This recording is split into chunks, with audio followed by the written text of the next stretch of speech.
when you discover your passion, and I know people that go 60 years of their life and never understanding what their passion is, the Mhm. moment you know, and you got to go after it. You can't take second chair to anything else if you figure out what you're meant to do.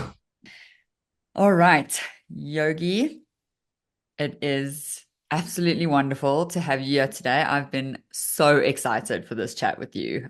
We've been in touch on LinkedIn, and this feels like such an awesome moment. I So, feel like I'm yeah. meeting a celebrity, Candace, by the way. It's like What? I hear all about you and we have mutual contacts, but we've never met. And I'm like, I'm in awe. Like, it's great. I, I think that's completely mutual because I do just want to let everyone listening know that you post, I think it's weekly, right? On like Mhm. Mondays, you post with a list of people, and I literally stalk that list. And then I contact every single person on that list. And I'm like, if you've made the list, that must mean you're an awesome person. And like, yeah, I've been right.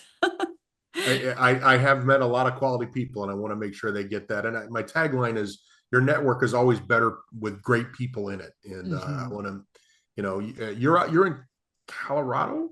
No, Yes, yes. Colorado. I was right. Okay. Yes, yes. And I'm in Orlando, so we Mm. got to find a way to connect people. We've got all this technology, so I figured let's try that out. So, Yes, yes, it's oh, absolutely thank you. awesome. So thank you for that list. And yeah, that's my weekly stalking session. So, so yeah, just tell everyone a little bit more about you. Well, I live in Orlando, Florida, yes, I did work for the Mouse for about 10 years in various roles there. Um, I am my most recent role was a VP of Talent Development and Leadership for Blue Green Vacations, Mhm. and and been in that role for a long time. Been with the company for 12 years, and they were bought out, and I was freed up to pursue my entrepreneurial dreams, Mhm. and so opened up craft leadership, and that's what I'm doing now. My career has spanned in hospitality mostly, probably the last 35 years, and many of that either in designed learning roles or before I understood what L&D was, I was always connected to it with, responsible for the trainers or responsible for the interns or new hire orientation without really understanding what L&D was. So Mhm. it's a career that I grew into, fell into in many cases, and find fulfillment every day. Mm. I wonder, does anyone yet know what L&D really is? Well, great point, by the way. Yeah. What's your take on it? Because I have been doing a lot of research on it. I created my own model because I was like, I don't know if there's one thing of the truth. So I'd love to get your take. And I love your post recently on just kind of digging into what is L&D, and you're absolutely right. It is a living, breathing organism Mm. because I think organizations are living and breathing. And as humans evolve, as organizations evolve, as business evolves, as technology evolves, so do we. So I don't think that there is a hard, fast definition of L&D. What I can tell you it's not is when I first kind of dug into the business, there weren't any degrees in L&D. There wasn't any, Mm. ID certification or anything back then. It was all kind of the frontier.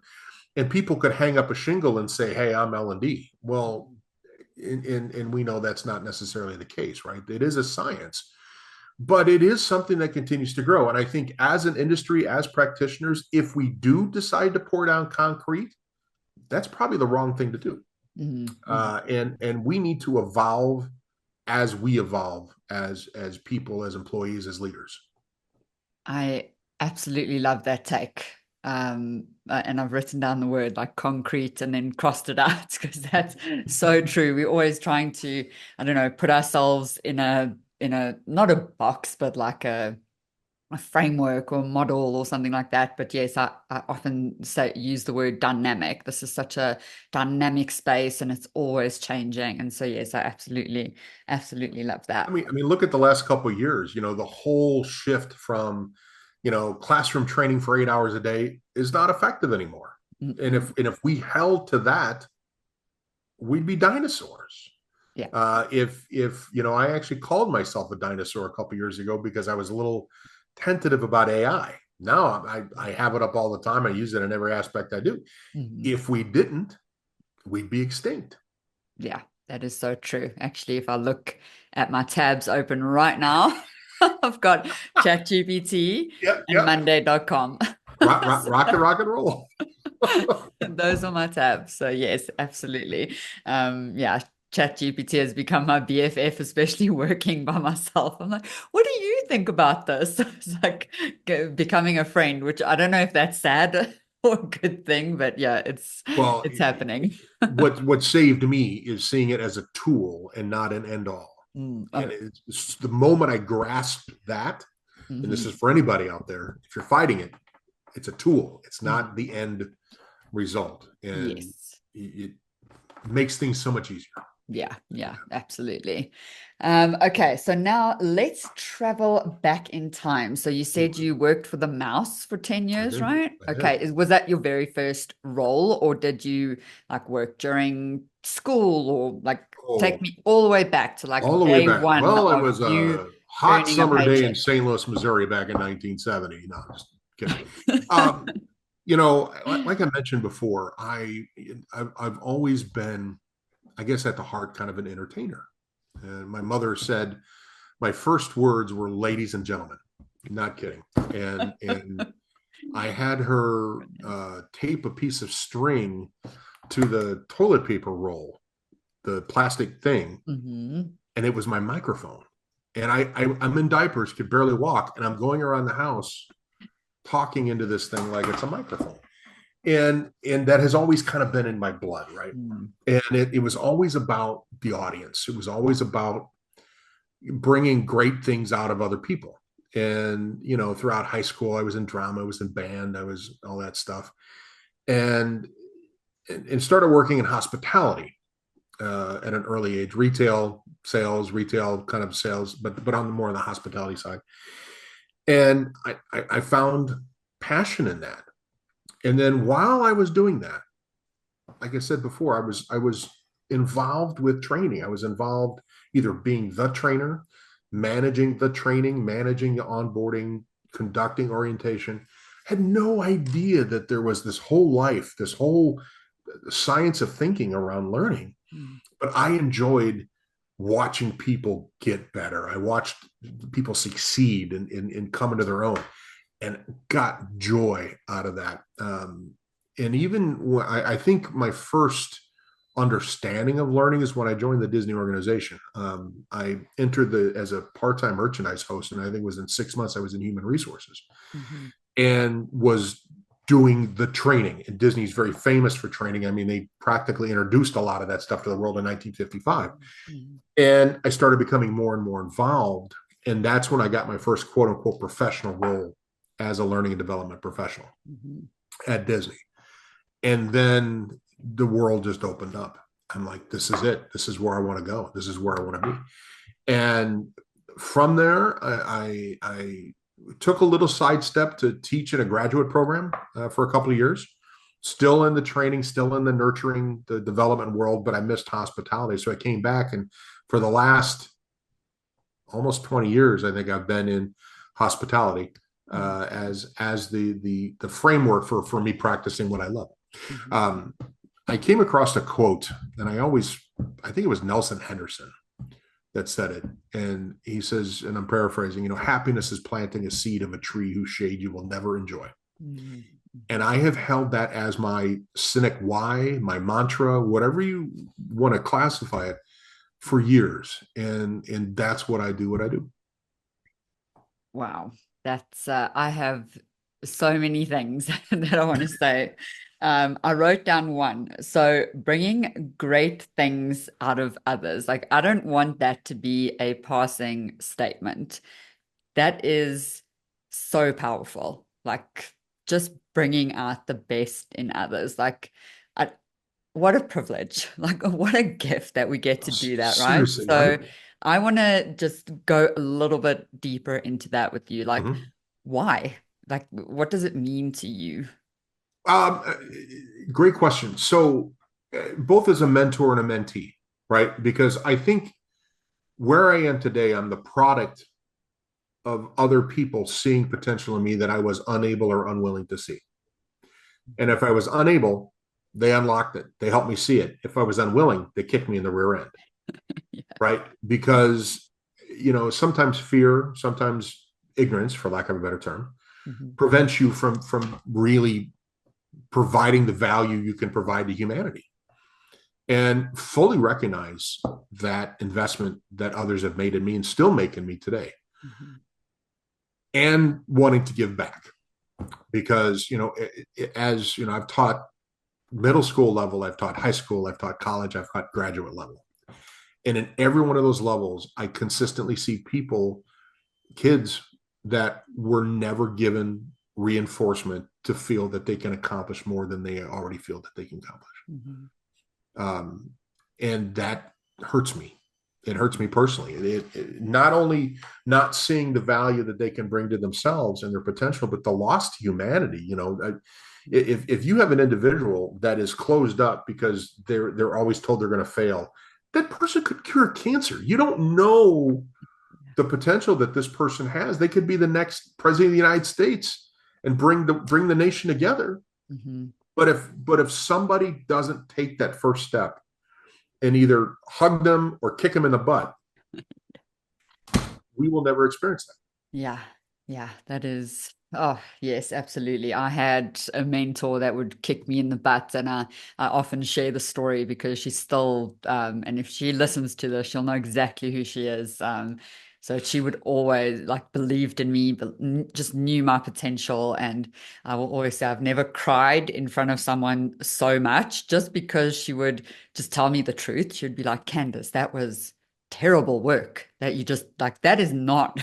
You, and that is not like good enough, and so yeah, I've never cried in an office so much as I did with her, but never also appreciated someone so much. So yes, that How, kick in the how ass lucky is you were to sometimes have so somebody that you, necessary.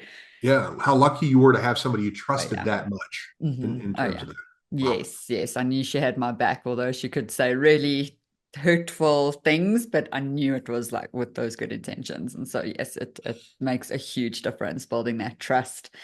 Okay, so now let's go back. So yeah, it's so nice. And I actually share this with you that like just knowing what you want to do with life. And that's such a joy and a gift, honestly.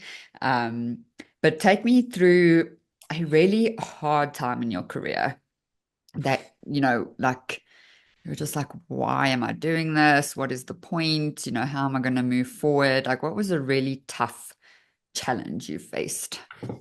Uh, wow. The first thing that pops in my mind, it wasn't a challenge in learning and development. It was a challenge in operations. And I think, when I was at Disney and I wanted to stay in HR, I wanted to stay in development. And the feedback I was getting at that time is, well, you need to be an operations leader at Disney. You need to, and I had already been an assistant manager of a retail store and done that thing. I said, okay, I'm game for investing in my career. Mhm. And I spent 5 years as a frontline operations leader, the attractions, merchandise custodian. I earned my keep, or, paid my dues, as they say. Mhm.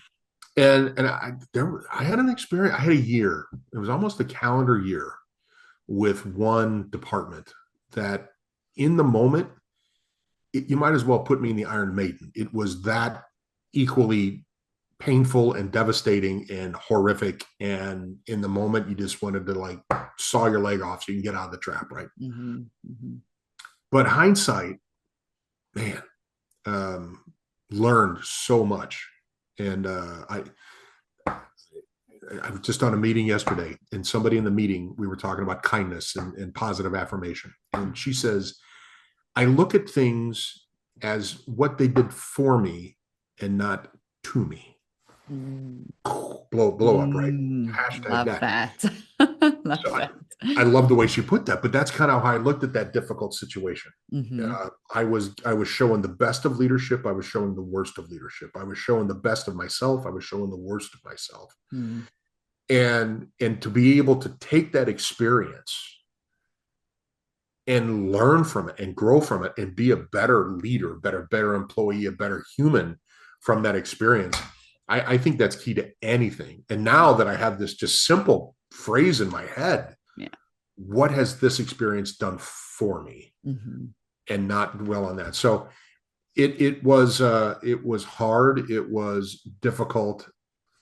I cried a few times. Let me tell you that it was a rough year, and I don't necessarily had anybody at that time that I trusted the way you trusted. You know, you trust your mentor. So um, I grew a lot. Mm-hmm.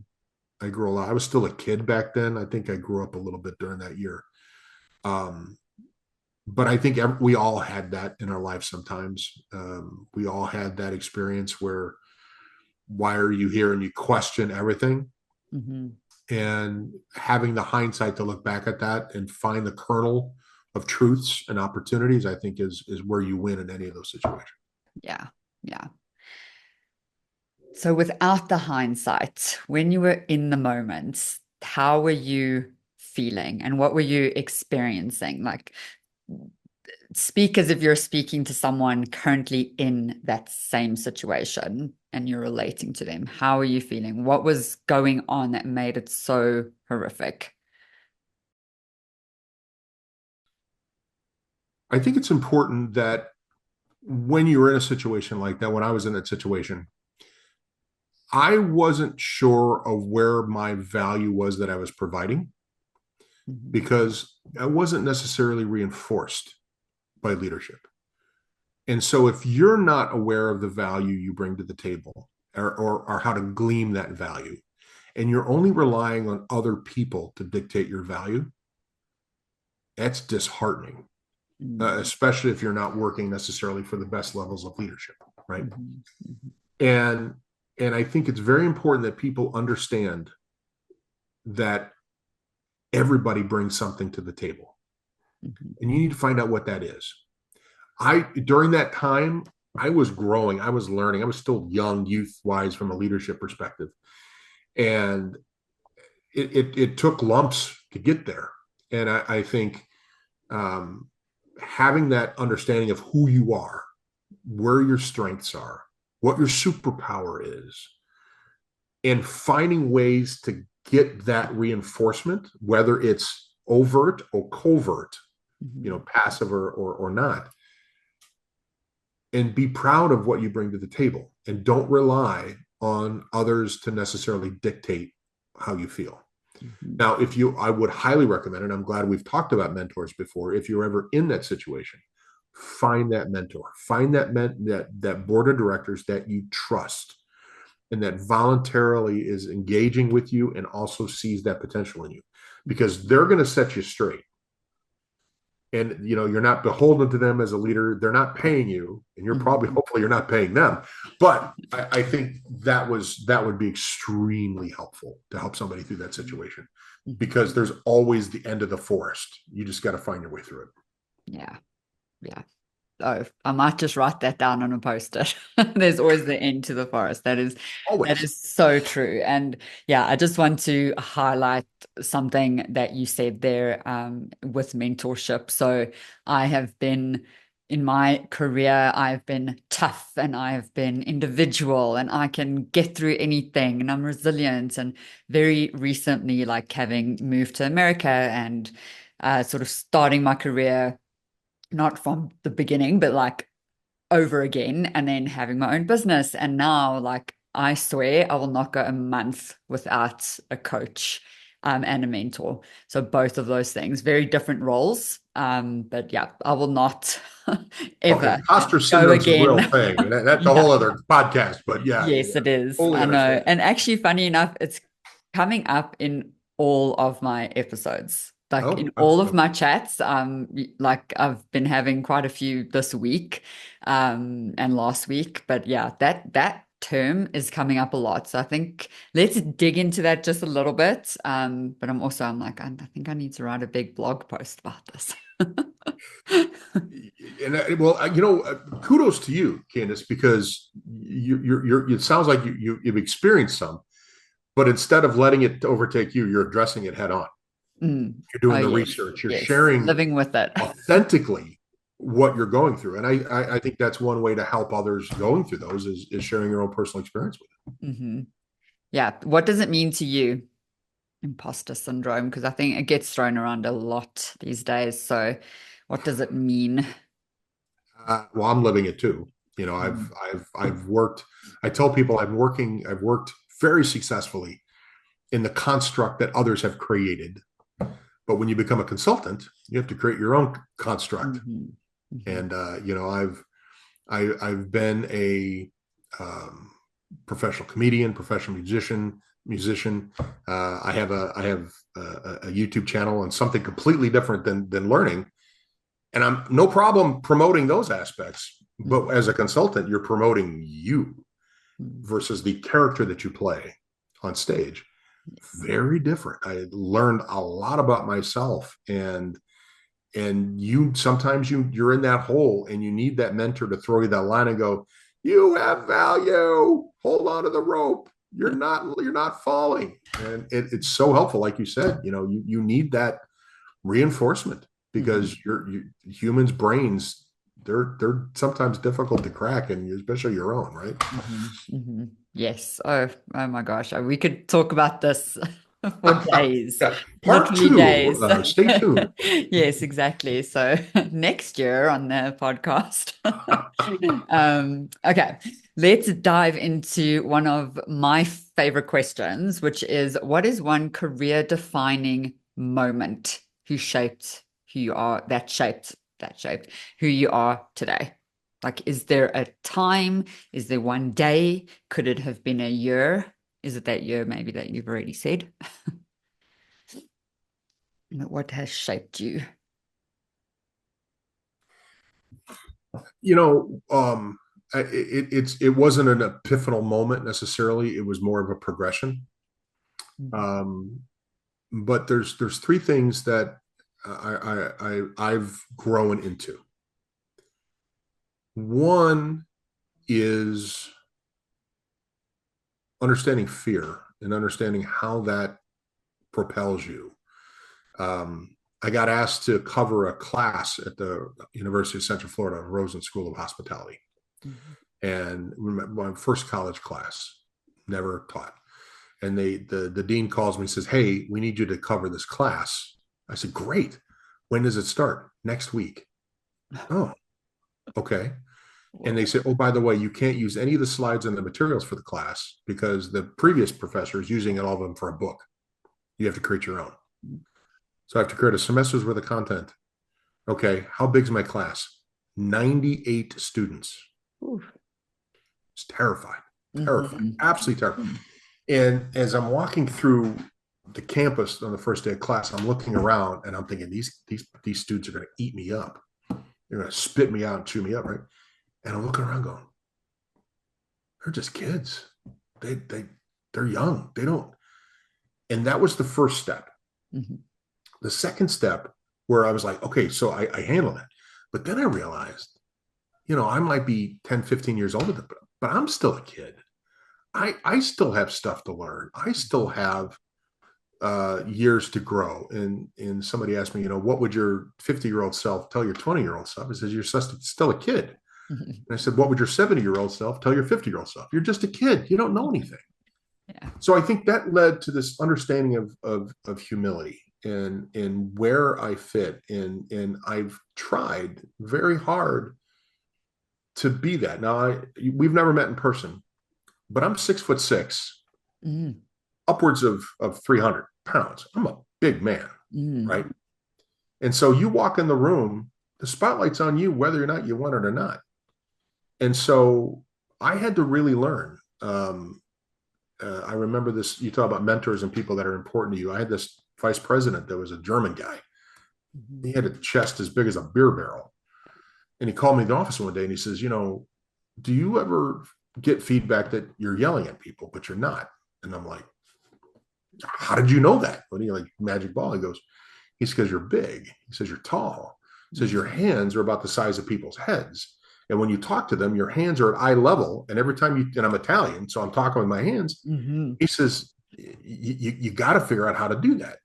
And so from then on, boom, the light bulb goes on. I'm coaching somebody. I'm sitting on the floor. If I can't find a position where I'm lower than they are, so it's understanding the physicality of who I am, understanding the importance of humility, and go there.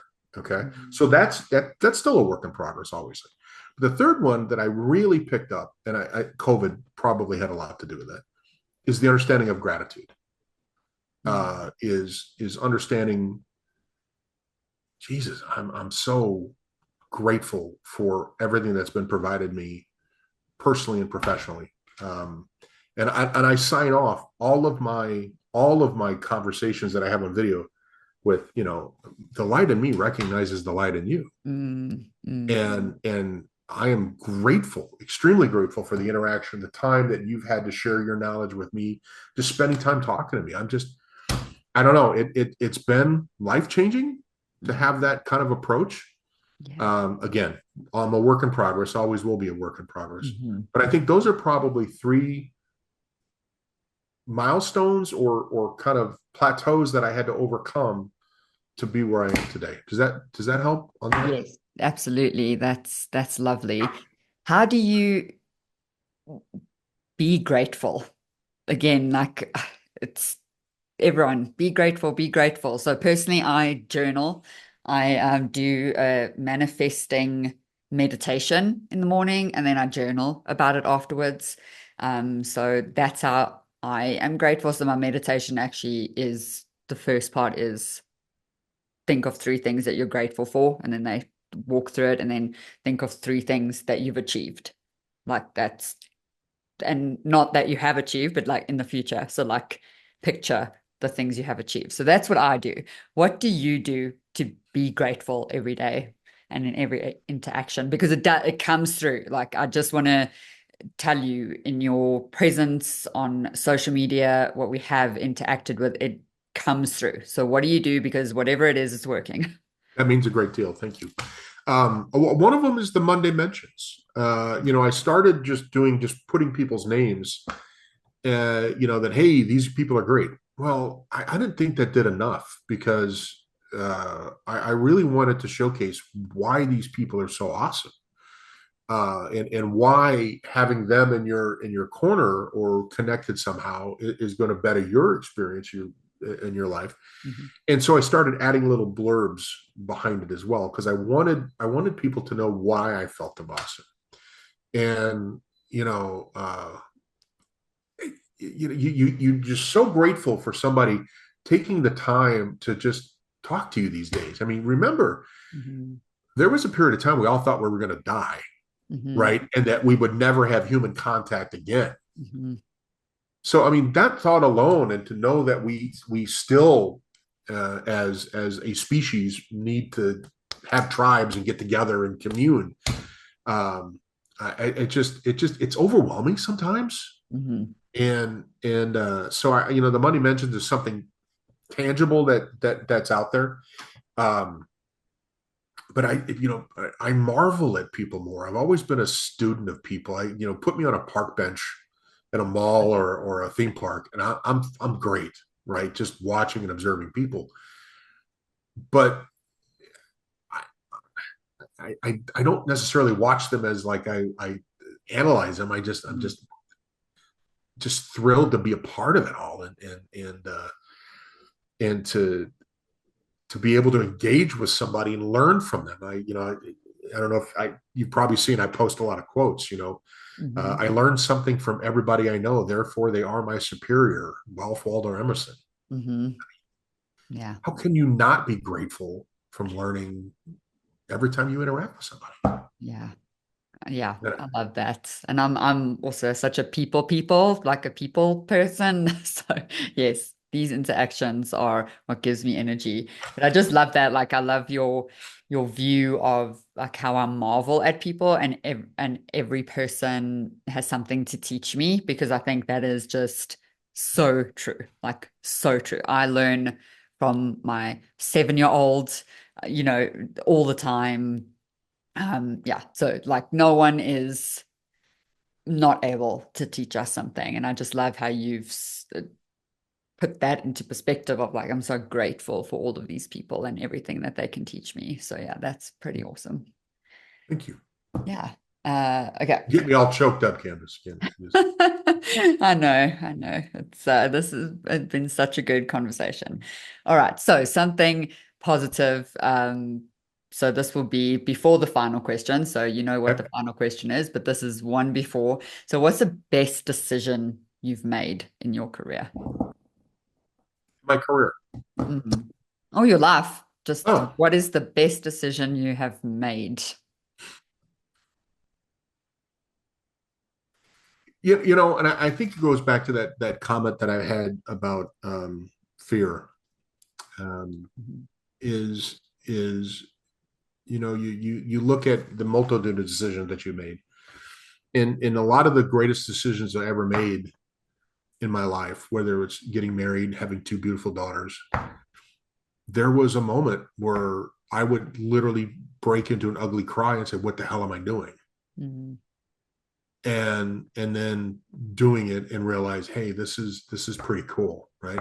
um a great personal decision for me, I think, was at Disney, and it was fighting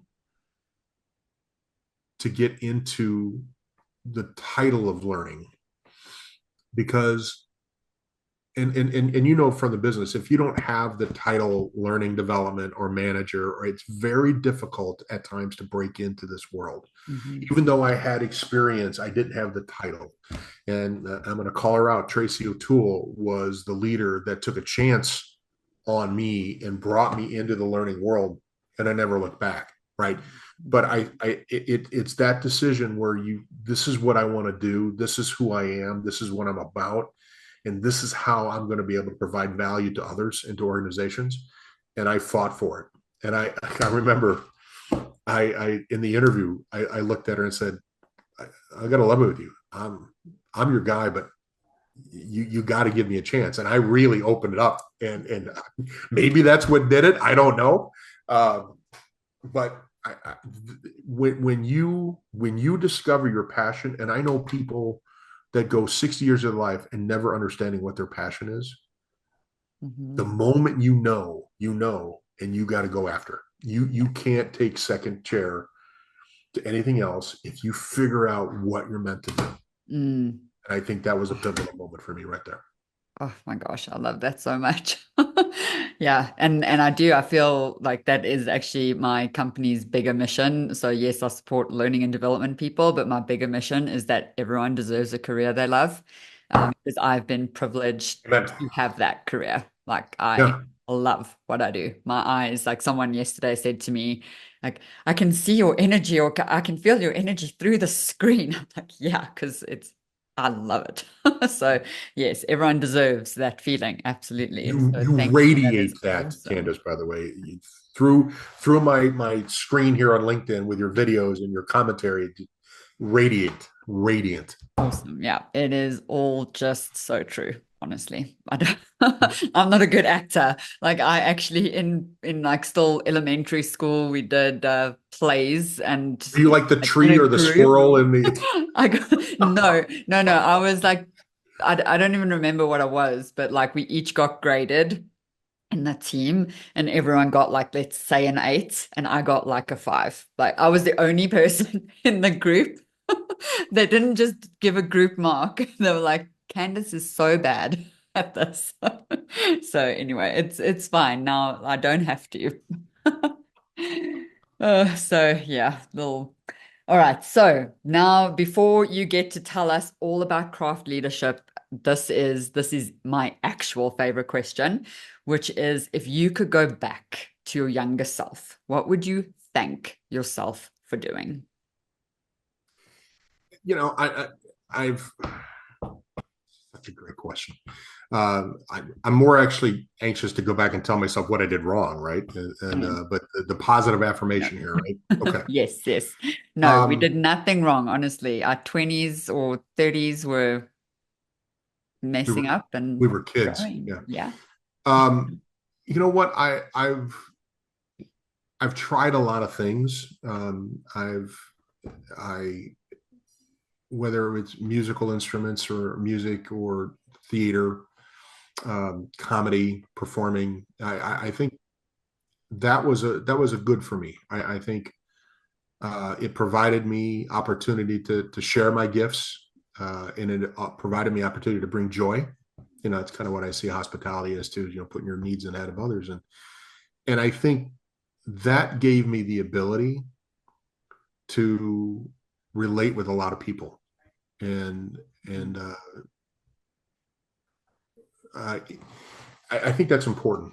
I Mm-hmm. think if you have that ability to see what other people need and deliver, that makes you I don't want to say a chameleon because that almost has a bad connotation, right? Mm-hmm. But it provides you an opportunity to be what that other person needs in the moment. And because I've always had felt that I've had a need to connect, a need to make people feel better after they had a conversation with me than before. Mm-hmm. I've seen that apply in a lot of areas of my life. And I'm grateful for that. I'm grateful for not having, people say the stage is the safest place. You put me in front of 3,000 people, I'm fine. Sometimes when I'm with a one-on-one person, I'm a little nervous, Mm-hmm. but I power through. And I think that's important. I think that the fact that I've been people centric and understood that, I think has paid off well over Mm-hmm. the years. Mm. I love that. That is awesome. Yeah. Thank you to your younger self to get you where you are today. Now, the next podcast is everything I want to smack myself with for Well, next time. we'll push stop recording and we'll keep chatting. All right. Now, talking about like what got you here today, tell us all about craft leadership and everything you're doing right now because it is so freaking awesome. Thank you very much. The concept of craft leadership came about. I don't like worlds colliding, but my YouTube channel is called The Bar Dad, and this was a COVID project that my daughters, who were home for the longest spring break ever in 2020, Hmm. said, "Dad, every time people come to the house, you educate them about different types of spirits and how to sound like an adult at a bar and understand about cocktails and things like that. So you should do a YouTube show." So I said, "All right." So it was a family operation, and it's been going on since 2020, and I have a lot of fun with that, right? Mm. Um, and so when I had an opportunity at LLC, I like the idea of crafting things. Somebody asked me the other day, what do you value? Where do you base your success on in L&D? And I said, it's not the butts and seats metrics. It's not those metrics. I measure my success at the individual level. Mhm. And so when I think about how I work with organizations and how I work with companies and individuals, it's handcrafted. It is artisanal. It's very focused on the individual, what the results that you're looking for. It's handcrafted. It's not pulled off the shelf, and a square peg is crammed into a round hole. We craft the peg that fits perfectly and where you need it, right? And so that's where the concept of craft leadership came in. It's again, hands-on, individual, artisanal consulting to help unlock your potential. Mm. So that's where that comes in. And the other thing I've been occupying my time on is funny enough, I'm finished my first draft of a book on mentorship and not how to be what is mentorship, how to be a good mentor, and how to be a good mentee. Because I don't think there's a lot of education on what it takes for you to be a mentee to get the most out of a mentoring relationship. So Mhm. hopefully 2025 we'll see that hit the bookshelves. Oh, wow. That's incredible. Please, I want to read that because I have been a terrible mentee. Always learning, but definitely not asking for help as we should, asking for the support. So that will be a powerful book. Awesome. So tell me, what is something you're very proud of with craft leadership? I think it's for right now, and again, we only turned the lights on probably 6 months ago. right? Mm, It was turning the lights on. It was okay. Like I said before, I've worked very successfully in the construct of others. So now mhm, I have to construct my own construct. mm, And I would say the first 6 months have been creating that construct, understanding what that means, learning how to be the person I need to be in this. mhm, I've made some amazing contacts, present companies included, of course, on that. And in working in this business, and I got to tell you, one of the things I found absolutely fascinating, Candace, is I've been a professional comedian, I've been a professional musician, and a lot of times those communities are cutthroat, mhm, right? They're out for blood, they're out for stage time, and nobody's going to help you. You know what I find in the L&D community? You have a bunch of people whose literally why is helping other people grow. I've mhm, never met so many amazing people in this industry who want to help you, even though you're considered a quote unquote competitor in a mhm, market. mhm, They will go out of their way, and we know a couple of them that are like that, and that is overwhelmingly mm. humbling Yes. to know that. So I am where I am today, even 6 months in, because of mentors that literally are consultants in the same market I am. Mhm, But that's not what's important. It's important in making sure that I am able to do and provide the value I think I can. mm. My gosh. You literally gave me goosebumps because I'm like, L&D people are my people. Like I've spoken with Seriously, like yes. it's like 102 now in the last 18 months just to like get research on my course and am I on the right track and all of that stuff. And there's not one person that I'm like, bleh. I love No, them all. They're just all there with just such good intentions. And yeah, it's just it really is. And I will die on this hill of L&D people are my people. They are rock and roll. just incredible. And you have said it so well. And you can you imagine how miserable that person is if you came across one that said that you went about, like they're in a business of providing benefit to others and they must be miserable, Mm, right? mm. So Yeah. And we all get there. We absolutely get like we have you've our been moments. miserable in your career. I have. We all have those days, but in general, we're yeah, just L&D people do just want to help others. It's always with good intention. Yeah. 100%. Yeah. Awesome. Anything else you want to tell any the people about, or we're good? I think we could have left it at learning how to be. I wrote that down. Like just in the space of learning how to be, and that's I I love think that. we are all there all the time. 100%. It has been an absolute, unadulterated pleasure, Candace, speaking with Absolutely. you. Yes. And I look forward to buying you that whiskey next time we're in the same city. Yes, absolutely. We will. And we will be one day, I One promise. day. One day. Yes.